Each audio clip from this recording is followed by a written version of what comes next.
Bueno, buenas tardes a todos los compañeros y compañeras. Lo que suele suceder es que uno se prepara unas notas, ¿no?, para la charla de perspectivas mundiales, se lee el documento, trata de completar un poco y luego ¡pum!, con los acontecimientos se destrozan todas las notas que tenías, ¿no? En la última semana, 2 semanas, 10 días, hemos visto la crisis bancaria. Que bueno, no os preocupéis porque es solo un banco regional en Estados Unidos, no pasa nada. Y hoy llego aquí y Nani me dice, no, las acciones de Deutsche Bank están cayendo también, o miro y no, las de VS también están cayendo. Bueno, entonces tienes que ir cambiando, ¿no? Estamos en un periodo de cambios bruscos y repentinos, ¿no? De desarrollos muy precipitados en la lucha de clases, en las perspectivas mundiales, en las relaciones mundiales. Y luego también las huelgas de Francia, ¿no?, que está pasando ahora, ¿no? Es un proceso que se ha venido desarrollando hace 2 meses, pero que se ha acelerado muchísimo en la última semana, ¿no? Estamos hablando de que la reforma de las pensiones se aprobó el pasado jueves, si mal no recuerdo, mediante decreto ley, porque el gobierno francés no tenía mayoría parlamentaria para aprobarlo, y eso fue la chispa que reavivó un movimiento huelguístico que ya iba de capa caída, en realidad, ¿no? La entrada masiva de la juventud, e incluso en estos últimos días, bueno, la jornada nacional de huelga fue ayer, ¿no? Una jornada nacional de huelga impresionante, que algunos dicen que es la mayor jornada de contestación social desde 1968, ¿no? Yo creo que eso es un poco exagerado porque en Francia ha habido muchas oleadas de huelgas, ¿no? En el 86, en los años 2000, 2012, 2016, ha habido muchas, pero bueno, sí fue una jornada muy importante de contestación social. E incluso hoy, mientras que estamos hablando, se producen batallas importantes acerca, por ejemplo, del suministro de combustible en Francia, ¿no? Mientras que estamos hablando, en el puerto de Lorient, en la Normandía, los estibadores portuarios se han negado a descargar un petrolero con 30.000 litros de combustible que iba para paliar la falta de combustible que ha provocado la oleada de huelgas, ¿no? Y no lo han descargado y el petrolero está allí a ver lo que pasa, ¿no? Mientras que estamos hablando, hay una batalla campal abierta, ¿no?, en el depósito de combustible de Normandía, que suministra a los aeropuertos de París, que están a punto de no tener suficiente combustible para que vuelen los aviones, y el gobierno ha decretado la intervención,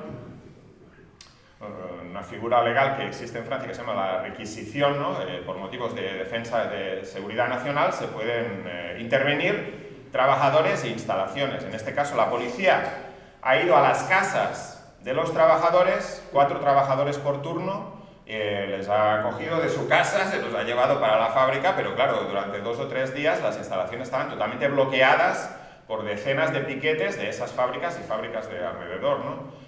Y finalmente hoy han conseguido entrar, ¿no? La policía se ha abierto camino, policía antidisturbios, han entrado y ahora están los trabajadores dentro, pero no pueden salir porque se ha vuelto a formar el piquete de huelga en una asamblea general interprofesional muy grande allí de varios cientos de trabajadores. Se han desplazado algunos de París y se ha vuelto a bloquear el suministro de combustible desde ese depósito. O sea, una situación de agudización de la lucha de clases muy rápido, ¿no?, que ha sido en cuestión de días, se ha provocado una explosión social sin precedentes, ¿no? Y ese es el tipo de periodo en el que estamos viviendo, ¿no? Un periodo de agudización de la lucha de clases, de conflictos, de las relaciones internacionales, y por debajo de todo esto subyace la crisis del capitalismo, ¿no? Entonces, bueno, estamos en tiempos muy interesantes, pero al mismo tiempo tiempos en los que las perspectivas se desarrollan a saltos de forma muy rápida y a veces hasta incluso imprevista, ¿no?, o incluso para nosotros. ¿Qué son las perspectivas, ¿no?, y por qué discutimos nosotros perspectivas internacionales en la apertura de este congreso? Bueno, en realidad el marxismo es una doctrina científica, ¿no?, y se basa en el análisis científico de las condiciones materiales, sociales, políticas, económicas, tratando de descubrir principales contradicciones que están inherentes en la situación y por lo tanto las más probables vías de desarrollo de esa contradicción. Pero no con un objetivo puramente contemplativo o académico, ¿no? Sino para poder intervenir para transformar la sociedad, ¿no? Marxismo no es una doctrina académica, es una doctrina revolucionaria. Entonces nosotros tenemos que entender un poco cómo es la situación global del capitalismo, de la lucha de clases, de las relaciones internacionales, para poder intervenir y tratar de transformar esa realidad, ¿no? Y por lo tanto, también porque somos materialistas, nosotros decimos, el marxismo dice que en última instancia todos los procesos tienen su raíz en el desarrollo económico del capitalismo, ¿no? Es decir, en la capacidad o no del capitalismo de desarrollar las fuerzas productivas, ¿no? Y eso es lo que determina, en última instancia, no de forma directa y mecánica, pero sí en última instancia, las perspectivas generales del sistema, ¿no?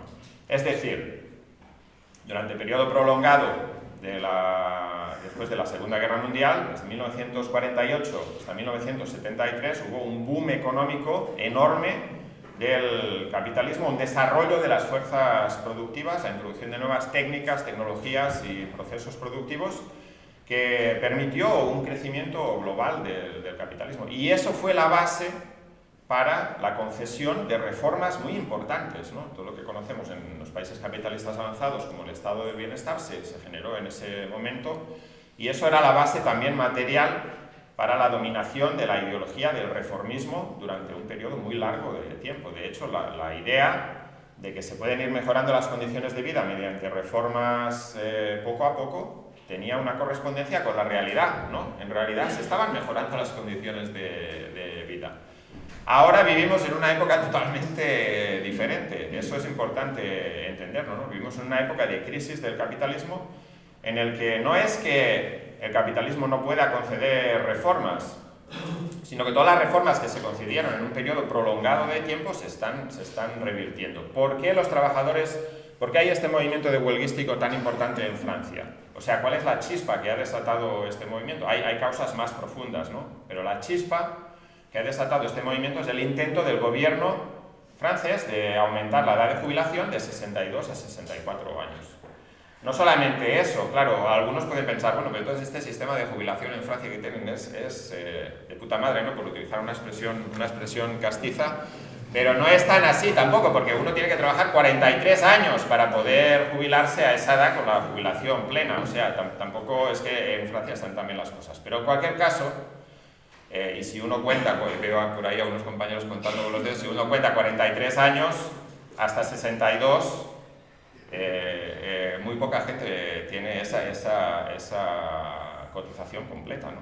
Bueno, pero el caso es que esa es como la gota que colma el vaso, ¿no? Los trabajadores no están dispuestos a hacer más concesiones, a aceptar más retrocesos. De hecho, lo que ahora mismo la izquierda de la CGT está hablando es: vamos a por esto y luego vamos a por todo lo demás que nos han quitado en los últimos años, ¿no? Bueno, ese es el periodo en el que nos encontramos, ¿no? El periodo y lo que genera esta lucha de clases. Y digo, todo esto tiene su base en la situación económica del capitalismo, ¿no? Yo creo que debemos un poco ir a la crisis de 2008, la crisis llamada crisis financiera, pero que fue realmente un anuncio de la crisis orgánica del sistema capitalista, ¿no? Una crisis que fue muy fuerte, muy profunda, y que aunque fue hace ya años, ¿no? Porque desde 2008 a 2023 van 15 años, ¿no? Más o menos, pero fue una crisis que la clase dominante trató de resolver con una serie de medidas que ahora están provocando un nuevo desarrollo de la crisis del capitalismo. Voy a tratar de explicarlo un poco más en detalle, pero me gustaría citar una cita del Manifiesto Comunista. El Manifiesto Comunista es uno de esos documentos que fue escrito hace, ¿cuánto? 170 y pico años, pero es totalmente de actualidad, ¿no? Y dice Marx, explican Marx y Engels brevemente la crisis capitalista y dicen: la burguesía remedia unas crisis preparando otras más extensas e imponentes y mutilando los medios de que dispone para precaverlas.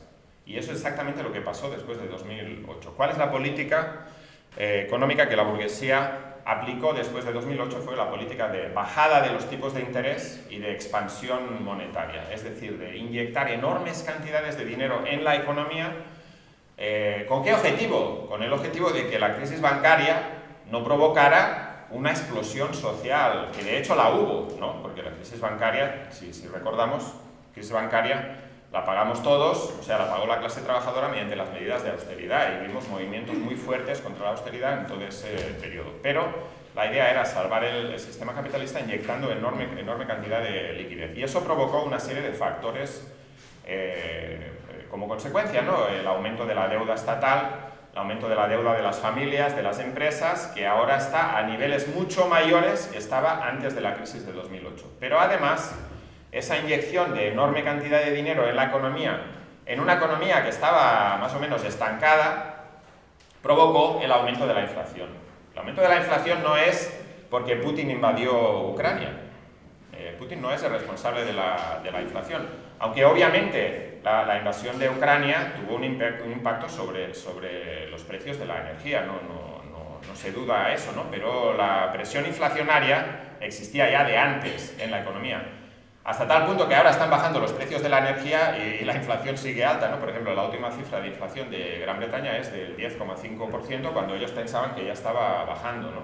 La inflación de los precios de la comida en Gran Bretaña es de 18%, es la inflación más subyacente, ¿no?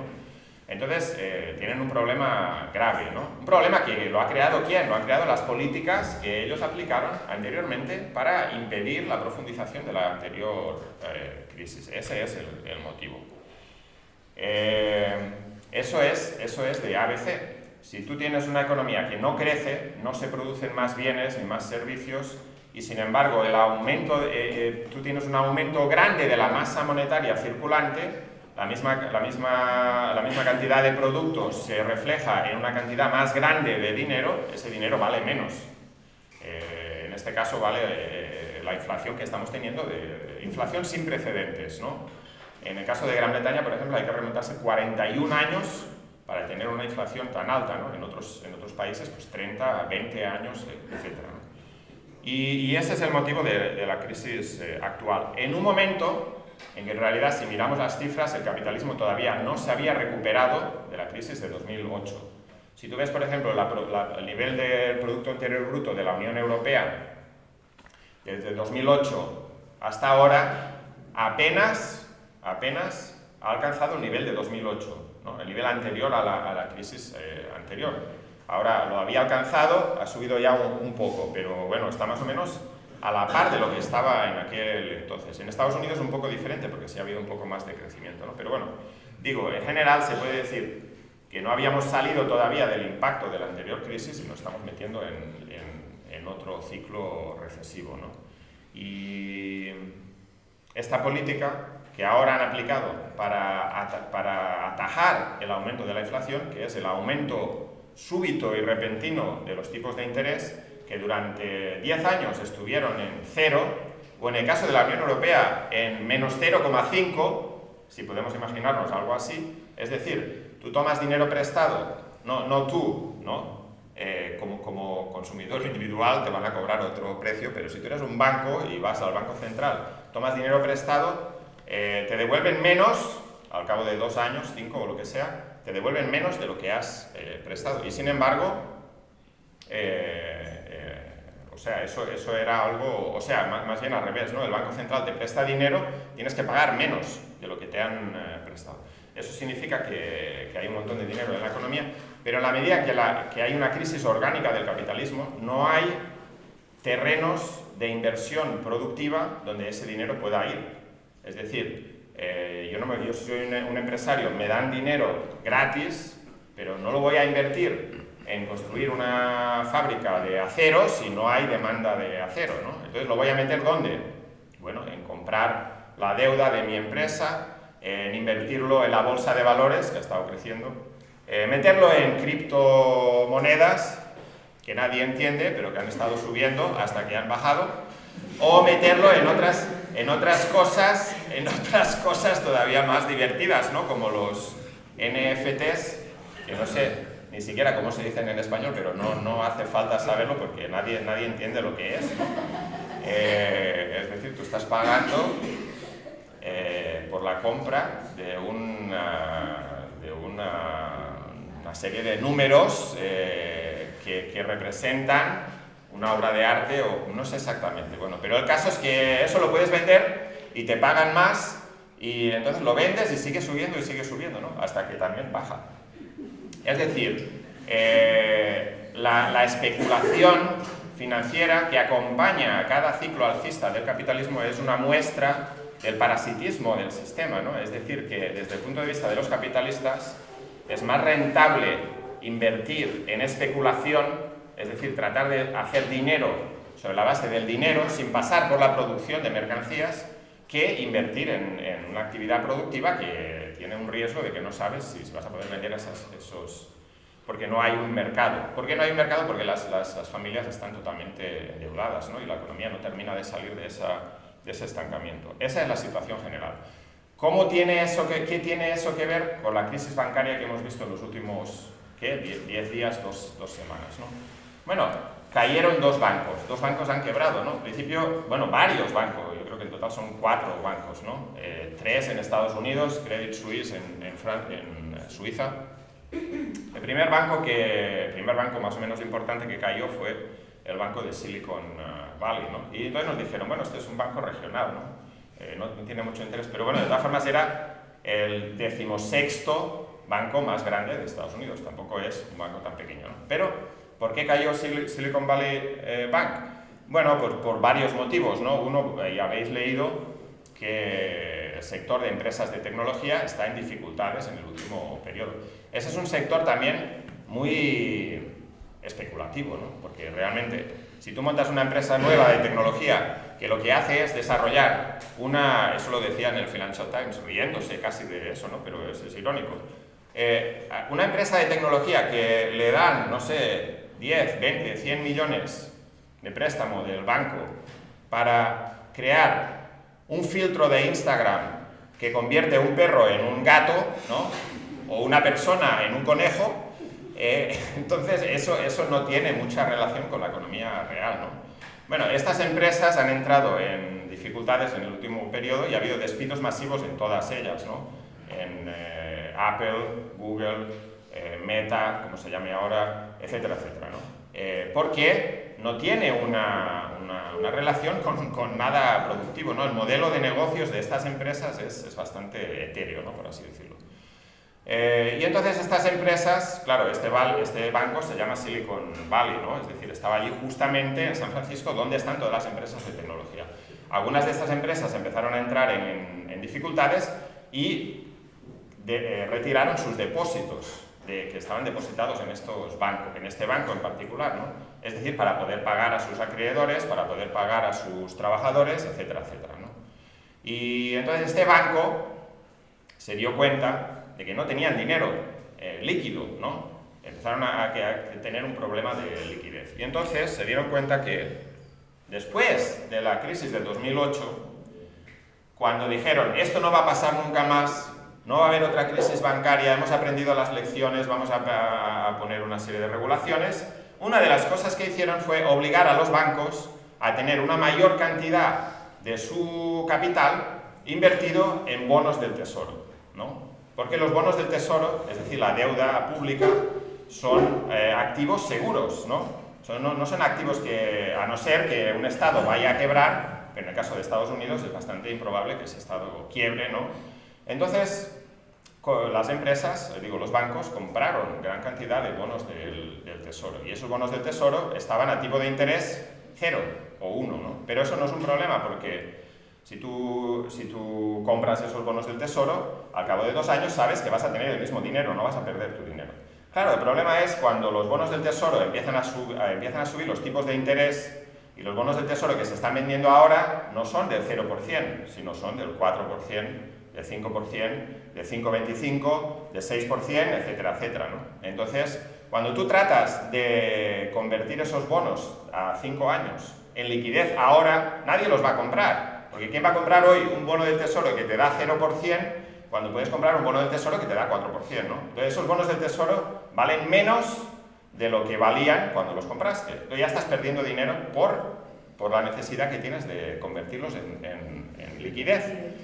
Y entonces cuando el banco de Silicon Valley dice, bueno, pues es que, por cierto, hemos perdido 200 millones de dólares porque teníamos estos bonos del Tesoro que ahora no valen nada, entonces la gente empieza a entrar en pánico, retira sus activos de sus depósitos de ese banco y entonces se hace una bola y es un caso claro de pánico en los bancos, la gente haciendo colas en las puertas y, bueno, y luego otros tratando electrónicamente de sacar su dinero lo más rápido posible y finalmente el banco colapsa, ¿no?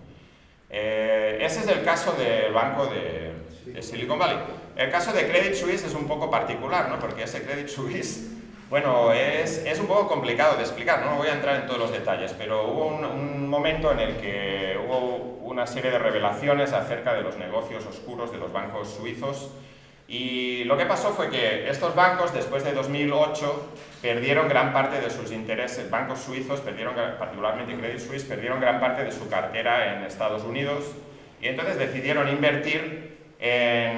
decidieron concentrarse en la gestión de los fondos de las personas más ricas del mundo, ¿no? Y esos son un poco, bueno, en algunos casos son, digamos, negocios un poco oscuros que tienen que ver con el tráfico de armas, tráfico de drogas, especulación financiera, todo tipo de cosas. Y hubo unas revelaciones de unos papeles que se publicaron, los papeles suizos, no me acuerdo cómo se llaman, los secretos suizos y así. Y entonces eso dañó bastante a ese banco, porque se descubrió que tenían todo tipo de dinero allí, oscuro, y la gente empezó a decir, bueno, este banco no sirve para nada. Y ese banco tenía dificultades ya desde hace más de un año, ¿no? O sea, no es que fuera una cosa de ahora. Pero, de golpe, los especuladores financieros, fondos buitre, que van buscando presas propicias, dijeron, este es un banco débil, vamos a por él. Y entonces empezaron a apostar en los mercados de futuros de que este banco sus acciones iban a caer. Y cuando se supo que los fondos buitre estaban apostando que este banco iba a caer, entonces la gente empezó a vender sus acciones antes de que cayeran más y se provocó otro pánico en este banco, ¿no? Claro, esos son los detalles de cada uno de los bancos, pero en realidad lo que tú puedes ver es que estos dos bancos eran el eslabón más débil de la cadena del sistema bancario, ¿no? Porque, claro, sí, es cierto que el banco de Silicon Valley es un banco regional más o menos poco importante, pero Credit Suisse es un banco que ellos consideran que es un banco sistémico para la estructura del sistema financiero global, no de Suiza, global, ¿no? Entonces este banco no puede quebrar. Pero al mismo tiempo estamos en una situación en la que imaginaros que un gobierno dice vamos a rescatar a los bancos otra vez. Habría una insurrección. De hecho, eso es lo que dijo Biden, ¿no? Dijo, no vamos a rescatar a los bancos. Si ustedes lo escucharon, él dijo, así funciona el capitalismo. Dijo, si uno invierte, corre un riesgo y si pierde, pierde. Pero, sin embargo, no pierden. No, lo único que pasa ahora es que están tratando de disfrazar el rescate bancario diciendo que el Estado no participa en ese rescate. En el caso de Estados Unidos han garantizado los depósitos de todo el mundo, o sea, no solamente hasta el límite de $250.000, que es el normal, sino todos los depósitos. ¿Y quién tiene más de $250.000? Normalmente no son las familias obreras, ¿no? Sino los ricos, los inversores, los accionistas, son a los que han rescatado. ¿Y quién les ha rescatado? Bueno, de momento parece que el Estado no, sino que el Estado ha obligado a los demás bancos a rescatar a este banco, de la misma forma que el Estado suizo. Y esto no ha sido una discusión solamente en Suiza, ¿no? Sino que las autoridades financieras del Reino Unido, de la Unión Europea, de Estados Unidos han hablado con las autoridades financieras de Suiza y le han dicho este banco se tiene que rescatar. Entonces le han obligado a este otro banco, UBS, a comprar este banco que no sirve para nada con una serie de condiciones, que es que el Estado suizo va a inyectar 100.000 millones de liquidez para garantizar que ese banco, que no vale nada, no tenga un impacto negativo sobre este otro banco que tiene más o menos unas finanzas sanas, ¿no? Es un rescate bancario por la puerta trasera, pero yo creo que es bastante significativo desde el punto de vista político que ellos no han podido aplicar un rescate bancario como hicieron en 2008. porque si no, pues la gente estaría en las calles protestando. Hubieran provocado una explosión social en estas condiciones, ¿no? Bueno. ¿Y qué es lo que quiere decir esta crisis bancaria, ¿no? Que no se detiene, ¿no? Que continúa. O sea, porque ya sabéis, dijeron los bancos, particularmente en Europa, hay unas regulaciones, hemos hecho unas pruebas de, ¿cómo se dice? Unas pruebas de estrés. Hemos puesto a los bancos bajo estrés y no caerán, ¿no? Y ahora además ahora hay un tipo de instrumentos financieros nuevos que se llaman COCOs. No sé si alguien lo ha oído hablar. Yo no sé por qué se llaman COCOs, porque en inglés se llaman AT1s, ¿no? Pero en español se llaman COCOs, ¿no? Y quiere decir que no sé qué quiere decir, a ver si alguien lo sabe. Pero el caso es que estos son unos bonos, ¿no? Es deuda del banco, ¿no? El banco emite deuda que no tiene una fecha de caducidad, sino que va pagando un interés, y como es un activo de más o menos riesgo, paga un interés bastante bueno, ¿no? Entonces los inversores están muy contentos de comprar COCOs de este banco, pero lo que pasa es que cuando este banco colapsa, se supone que los COCOs tienen prioridad sobre los accionistas, ¿no? Pero ahora, en este rescate del banco suizo de Credit Suisse, se han comido los COCOs y les han pagado nada, ¿no? Entonces creo que son 17.000 millones de dólares que tenían estos inversores que han desaparecido. Y ahora están diciendo en Europa, ¿no? Y en Estados Unidos, no, pero esta norma que se han inventado los suizos no aplica a ningún otro país. Pero claro, ¿qué es lo que pasa ahora? Que nadie, ningún inversor con dos dedos de cabeza quiere comprar COCOs de ningún otro banco. Entonces eso aumenta el problema de la liquidez de los bancos, de la posibilidad de los bancos de financiar su deuda, etcétera, etcétera. O sea que hay una enorme presión sobre el sistema bancario, que eso tiene un efecto posterior sobre el sistema económico en general, ¿no? Porque si los bancos están bajo presión, no prestan dinero a nadie, hay una contracción brutal del crédito y eso acelera la recesión que ya se venía, ¿no? Una recesión que además ellos están provocando abiertamente, ¿no? Están diciendo, vamos a subir los tipos de interés para que nadie gaste dinero, para que nadie invierta y por lo tanto haya una recesión, millones de trabajadores pierdan sus empleos y así podemos acabar con la inflación. Eso es lo que están diciendo los bancos centrales, ¿no? Lo que están no solamente diciendo, sino haciendo, ¿no? Entonces no es que la recesión sea la consecuencia del aumento de los tipos de interés, porque la recesión, si nos acordamos, ya venía de antes, ya había signos de que había una desaceleración económica a finales de 2019, antes de que subieran los tipos de interés, ¿no? Pero sin duda el aumento de tipos de interés acelera todo este proceso. Y al final nos encontramos en una situación que muchos economistas burgueses están describiendo como una situación peor que la estanflación. La estanflación es cuando hay un estancamiento económico y una inflación, ¿no? Normalmente cuando hay estancamiento económico no debería de haber inflación, porque si no hay actividad económica, ¿cómo pueden subir los precios, ¿no? Pero ahora vemos que esa situación se está dando. Pero incluso podría ser peor, ¿no? Una recesión y inflación al mismo tiempo, ¿no? Porque el efecto de una política tarda un tiempo en llegar al centro de la economía. Bueno, esta es la situación general que nos encontramos del sistema capitalista, ¿no? No quiere decir que eso sea la crisis final del sistema capitalista, esto no existe, ¿no? El sistema capitalista se va a recuperar de esta, pero el periodo general en el que nos encontramos es uno en el que no se puede avisorar ningún tipo de recuperación vigorosa del sistema capitalista que pudiera permitir el restablecimiento del equilibrio social y político, porque lo que vimos después de 2008 es una ruptura muy fuerte del equilibrio social y político en todos los países, ¿no? Un desprestigio enorme de todas las instituciones de la democracia burguesa, ya sea el Parlamento, el Poder Judicial, los tribunales, la policía, etcétera, etcétera. Todas las instituciones están enormemente desacreditadas. El propio sistema capitalista es visto correctamente por millones de personas como un sistema en el que se concentra cada vez más la riqueza por arriba, mientras que hay más sufrimiento por abajo, y eso provoca una crisis de legitimidad muy fuerte de todas las instituciones. Y si a eso añades un gobierno como el gobierno francés, que no tiene una mayoría parlamentaria, que aplica una reforma enormemente impopular, que el 92% de los trabajadores se oponen mediante decreto ley, pues entonces la gente dice, bueno, pero ¿esto qué es? ¿Esto qué democracia es? ¿No? Y obviamente tienen razón, ¿no? Pero es un cuestionamiento, eso tiene un efecto en la conciencia, un efecto acumulativo, ¿no? Que no quiere decir que se vaya a reflejar en la superficie en todos los momentos, ¿no? Pero sí que tiene una importancia, ¿no? Voy a tener que ir acelerando un poco.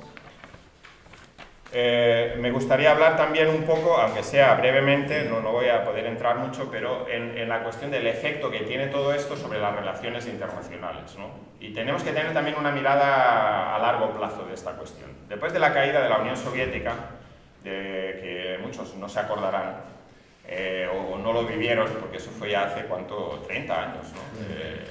Sí, ¿no? Más de 30 años. 33 años.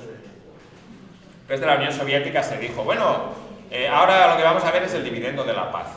Todo este dinero que hemos gastado en armamento, ahora va a haber un nuevo orden mundial, también se hablaba, nuevo orden mundial de paz y estabilidad, no vamos a gastar tanto dinero en armamento y por lo tanto vamos a poder gastar ese dinero en gastos sociales. Bueno, ¿qué queda de eso? ¿Qué queda de eso? No ahora, ¿no? Sino de hace ya unos cuantos años. Lo que hemos visto más bien es al contrario, ¿no?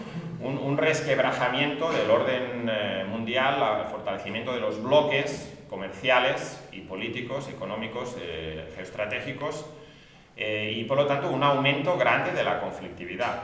Vemos la guerra en Ucrania, ¿no? Que empezó justo hace un año y un mes. La guerra en Ucrania lo que representa es lo siguiente, nosotros lo explicamos en su momento. Esto no es una guerra de Rusia contra Ucrania, ¿no? Eso es una guerra de Rusia contra la OTAN, y la OTAN es el imperialismo de Estados Unidos.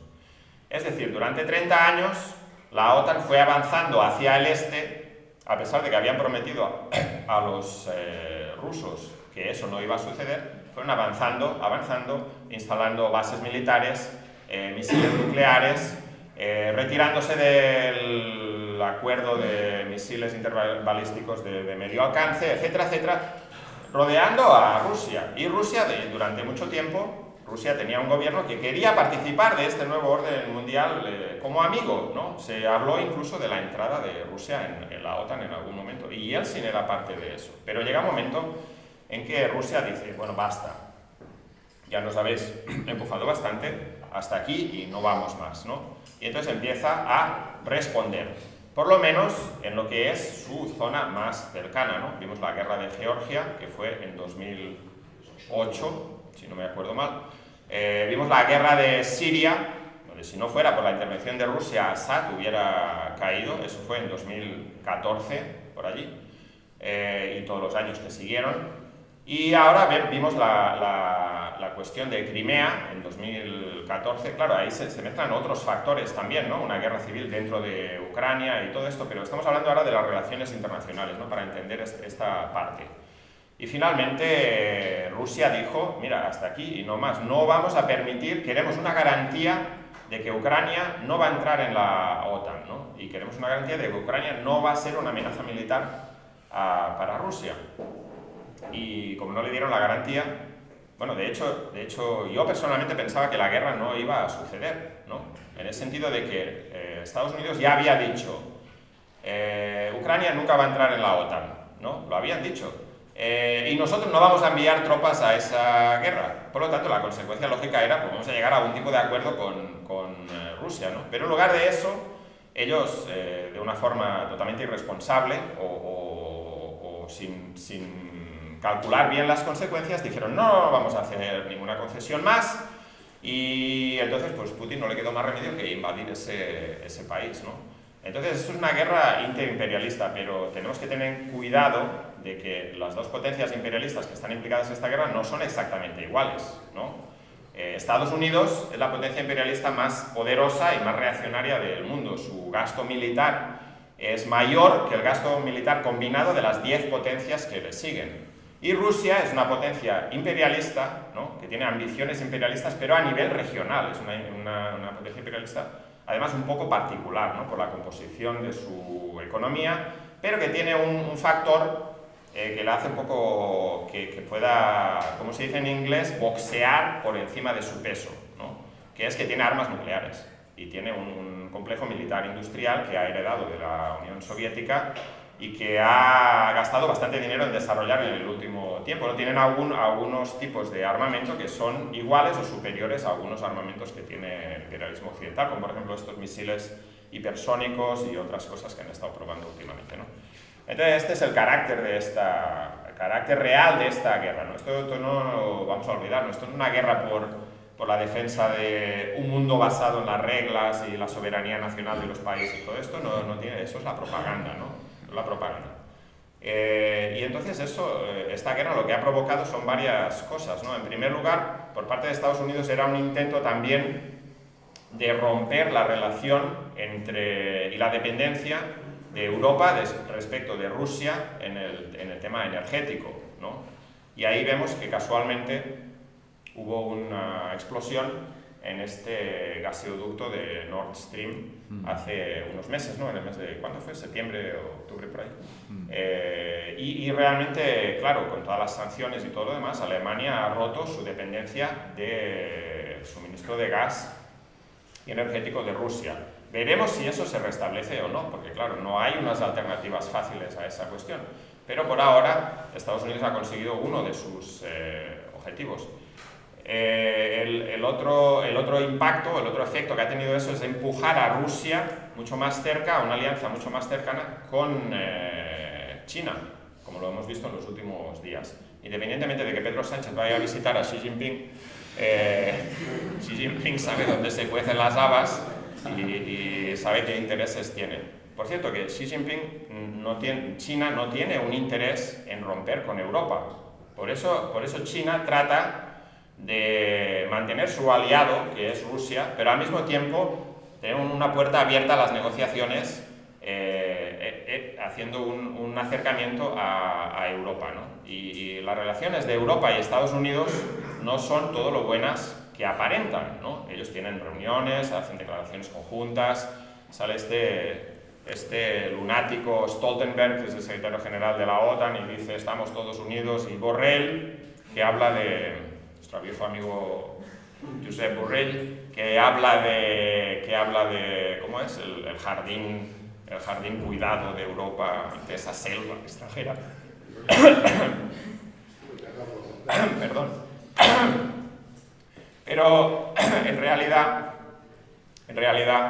las relaciones no son tan buenas, ¿no? Y hay un conflicto grande también entre Estados Unidos y Europa, que hemos visto en los últimos meses en una serie de decisiones económicas que afectan negativamente a Europa, ¿no? Estados Unidos está poniendo barreras comerciales, está subvencionando a empresas de Estados Unidos que provocan una desventaja para las empresas europeas, etcétera, etcétera, ¿no?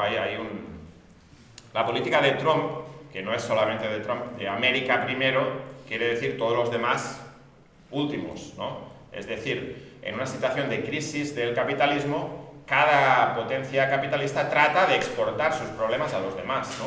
Y trata de barrer para casa. Entonces, lo que estamos viendo en realidad es un mundo mucho más fracturado y así. Y detrás de toda esta situación de la guerra en Ucrania, que como digo, no tengo tiempo de entrar en todos los detalles, pero está el conflicto más importante entre Estados Unidos y China, ¿no?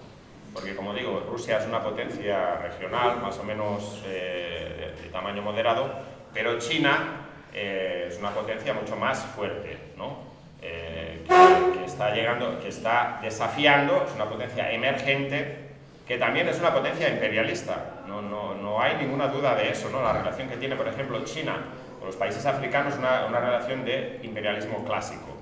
No voy a entrar en los detalles, pero la relación que existe entre China y Estados Unidos es la relación entre una potencia imperialista vieja, en un declive relativo, y una potencia imperialista que está surgiendo, más dinámica, que amenaza su posición en el mundo. Pero hay que tener también un sentido de la proporción, ¿no? Porque claro, por ejemplo, si tú lo mides desde el punto de vista de la productividad del trabajo, no desde el punto de vista del Producto Interior Bruto, porque China tiene una población que es mucho mayor en magnitud de cantidad que Estados Unidos. En términos de la productividad del trabajo es todavía menor en China que en Estados Unidos, pero hay una serie de sectores punta en los que es una consecuencia de la ley de desarrollo desigual y combinado, ¿no? Una serie de sectores punta en los que China está igual o superando a Estados Unidos, ¿no?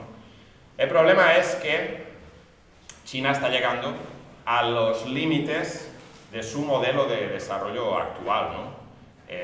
Y lo estamos viendo, por ejemplo, el objetivo de crecimiento que tienen este año es del 5% y están diciendo que van a tener dificultades para alcanzarlo, cuando durante 3 décadas han crecido al 8% o más, ¿no?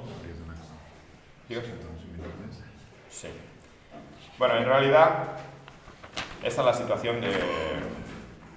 Me quedan todavía otros 2 puntos, ¿no? Pero voy a tratar de explicarlos más rápidamente, porque el moderador me está diciendo que tengo solamente 5 minutos. Entonces, los 2 puntos son, primero, que tienen relación el uno con el otro, ¿no? La lucha de clases, el impacto de todo esto en la lucha de clases y el impacto de todo esto en la conciencia y en la construcción de nuestra organización, ¿no? Entonces, brevemente, digo, el impacto que todo esto tiene en la lucha de clases lo estamos viendo pues, en lo que está pasando en Francia, ¿no? Pero no solamente está pasando en Francia, está habiendo una oleada de huelgas sin precedentes en 30 años en Gran Bretaña, ¿no? En la que están entrando una serie de sectores nuevos a la lucha que nunca antes habían entrado. Por ejemplo, el Colegio Real de Enfermería, que es una organización no sindical, ¿no? Pero ha ido a la huelga, ha realizado su primer y único referéndum de huelga y acción de huelga en sus 106 años de existencia. Otra organización que ha ido a la huelga es la Asociación Nacional de Fisioterapeutas, que es una organización profesional, pero que han hecho un referéndum de huelga y han ido a la huelga en Gran Bretaña, ¿no? También hay que decir, no tengo tiempo de entrar en los detalles, pero esta oleada de huelgas en Gran Bretaña, en su fase actual, está llegando a su límite, ¿no? Una serie de sindicatos importantes han firmado unos acuerdos parciales y parece que la cosa se está desinflando un poco, ¿no? Pero se está desinflando sobre la base de la perspectiva de la Oficina de Responsabilidad Fiscal de que la inflación en Gran Bretaña va a bajar al 2,9%, pero eso parece que ya en el primer mes ya no se cumple esa perspectiva. Si la inflación sigue alta, los trabajadores no van a tener otra alternativa, otro remedio que salir a luchar por mantener el poder adquisitivo de sus salarios, ¿no? Esa es la situación que empuja a la lucha de clases. Está habiendo ahora mismo una oleada de huelgas en el sector público en Alemania. No sé si ha salido en los medios de comunicación aquí, pero ha habido una serie de huelgas importantes.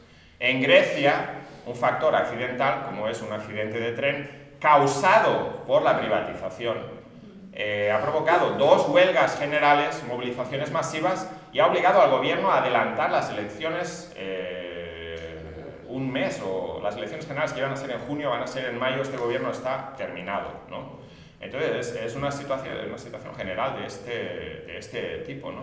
Pero al mismo tiempo vemos las limitaciones de reformismo en todo esto, ¿no? Tú puedes ver, por ejemplo, en Perú ha habido una movilización enorme, sin precedentes. Te tienes que remontar en Perú a principios de los años 2000, o más bien a paro nacional de 1978, para ver algo así, ¿no? Un levantamiento insurreccional de todo el sur del país, con influencia también en algunas zonas del norte, en la capital, en Lima, 70 muertos por la represión policial, el gobierno utilizando el ejército con armas de fuego, de munición de guerra, contra la población civil desarmada, y la gente asaltando las comisarías de policía, los tribunales, etcétera, etcétera, ¿no?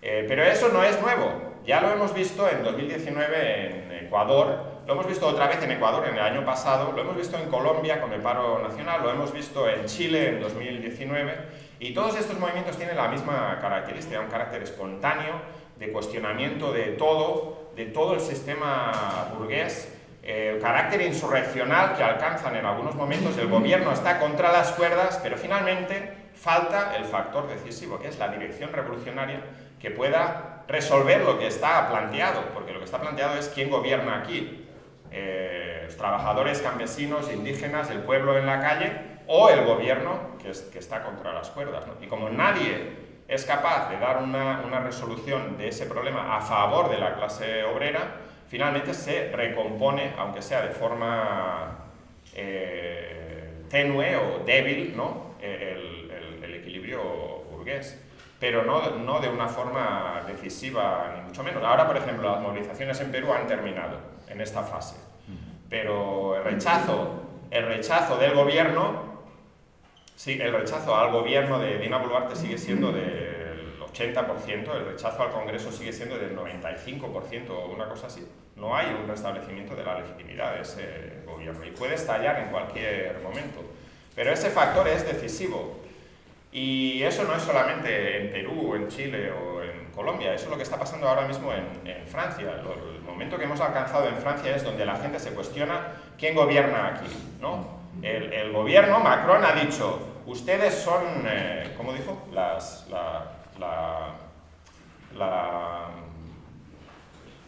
¿Qué palabra utilizó? Bueno, dijo, una cosa es el pueblo que decide. Una cosa es el pueblo que decide a través de sus representantes electos, que entre paréntesis él no les había dejado votar la reforma de las pensiones, y otra cosa es la masa, ¿no? La masa. Y luego les llamó también las manadas estas y tal, ¿no? Bueno, entonces la gente se dice, bueno, pues nosotros somos el pueblo y nosotros gobernamos.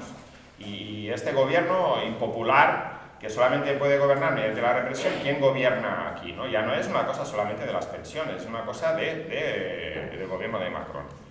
Pero nadie está resolviendo esta situación, ¿no? Y yo creo que ya, para terminar, este es justamente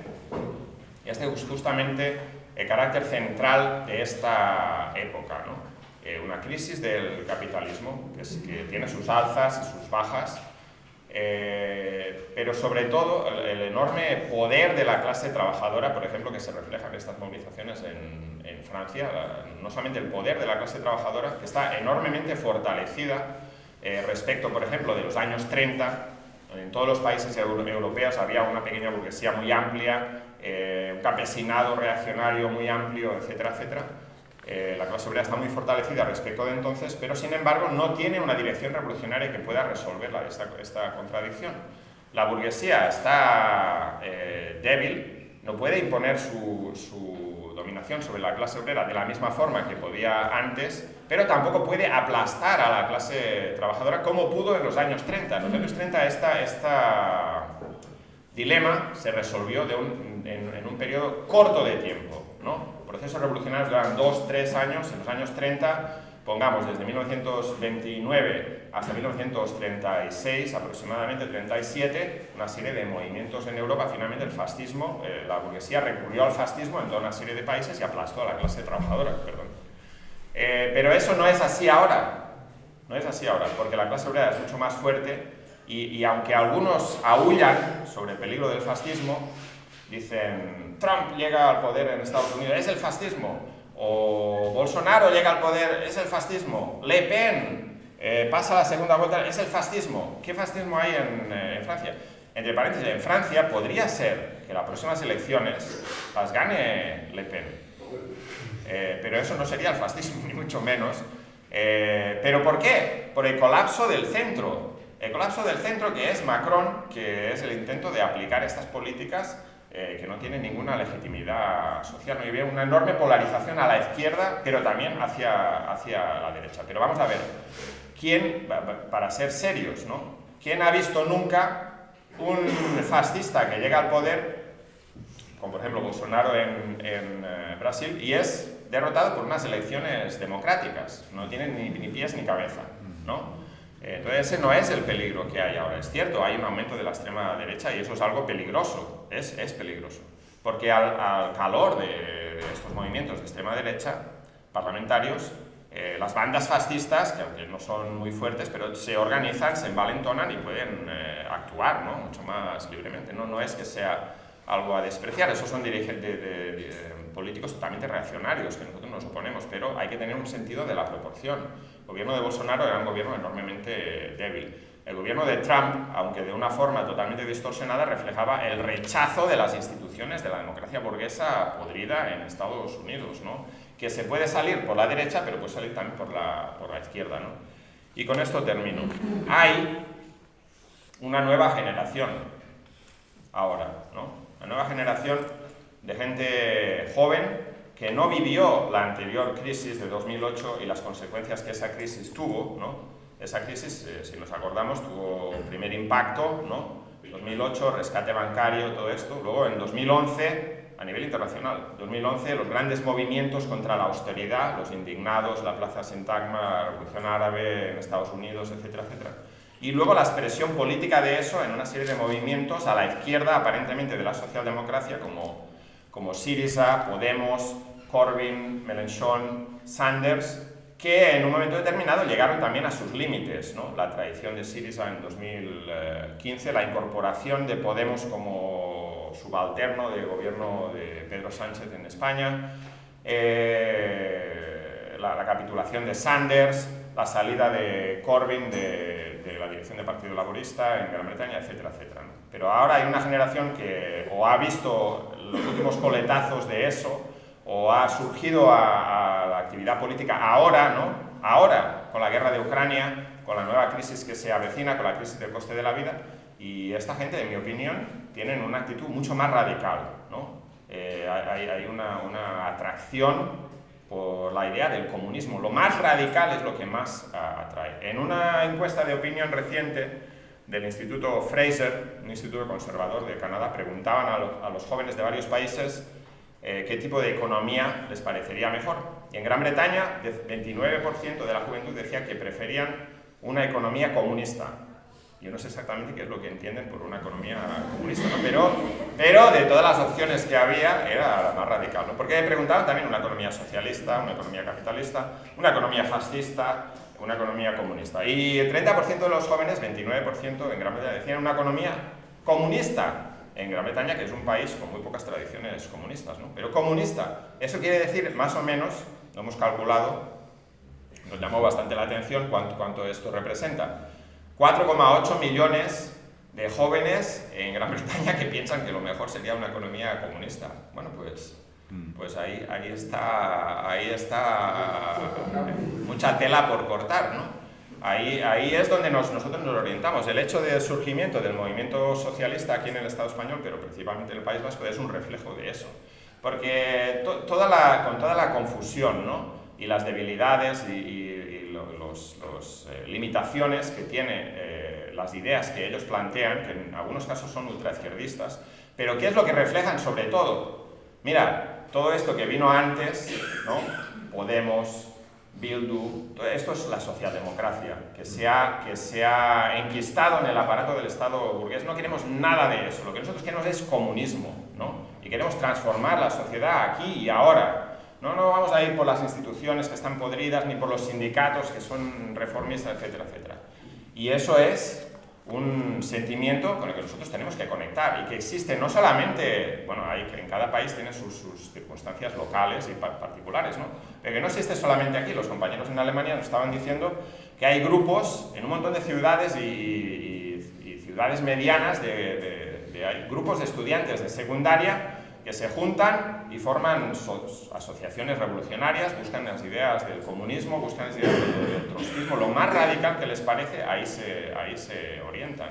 Esto es un fenómeno generalizado, ¿no? Y nosotros tenemos que poder conectar con eso. Finalmente, esta es la cuestión, ¿no? La cuestión es construir la dirección revolucionaria que pueda llevar a nuestra clase a la victoria, en condiciones que yo creo que son favorables, pero en las que hay una distancia muy grande de lo que es necesario, lo que se requiere y la debilidad de nuestras fuerzas. Pero no hay ningún obstáculo objetivo para dar ese salto, ¿no? La situación está lista, es ideal para el crecimiento de una organización como la nuestra, que es algo totalmente necesario. Estos movimientos inevitablemente van a terminar en derrotas, en desmoralización, en victorias parciales en algunos casos, a lo mejor en algunos casos en cambios de gobierno, pero que luego van a volver a decepcionar, porque la crisis del capitalismo no deja mucho margen. Y bueno, me están presionando ya, pero por decir solamente una cosa, el caso de Perú lo demuestra claramente. Castillo llegó al poder ¿cuándo? En julio de 2021, ¿no? Estuvo en el poder apenas 13 meses aproximadamente, y le tumbaron. ¿Y le tumbaron por qué? Por sus propios errores, porque incluso el programa limitado que él tenía empezó a hacer concesiones a la burguesía. La burguesía le presionaba y él hacía una concesión. Le decían, quita a este primer ministro, lo quitaba. Quita a este ministro de Exteriores, que es muy radical, lo quitaba. Y cuantas más concesiones hacía, más se debilitaba su base de apoyo. Y finalmente la burguesía no quería, la oligarquía capitalista de Perú y de Estados Unidos, las multinacionales mineras, no querían a un sindicalista magisterial rural en la silla presidencial. Y ahora le han dado 18 meses de cárcel preventiva, que es más que lo que estuvo de presidente. Pero eso demuestra las limitaciones. Si él hubiera aplicado incluso su programa limitado, le hubieran dado también un golpe de Estado, hubiera habido un choque enorme entre las clases. Ese programa limitado, que lo único que decía es que las multinacionales mineras pagaran más regalías, impuestos, no se puede aplicar en el margen de la crisis general del sistema capitalista. No hay espacio para eso no quiere decir que enfrentados a un movimiento revolucionario no pueden hacer concesiones, ¿no? Pero el terreno general no es de reformas y concesiones, es de ataques y más ataques, ¿no? Y en esas condiciones es que estamos construyendo nuestra organización, una tarea que tiene una cierta urgencia, pero no tenemos todo el tiempo del mundo. Como decía, la situación no se va a resolver en unos pocos años como en los años 30, va a ser un proceso más prolongado, tenemos tiempo para construir, pero hay una cierta urgencia, ¿no? Y en los próximos años, ¿no? Digamos 5, 10, 15, 20 años, se va a resolver esta cuestión de una manera o de otra, ¿no? Y nuestra tarea es asegurarnos que se resuelve en favor de nuestra clase y de que ponemos fin de una vez por todas a este sistema de opresión, de violencia, de miseria y de explotación.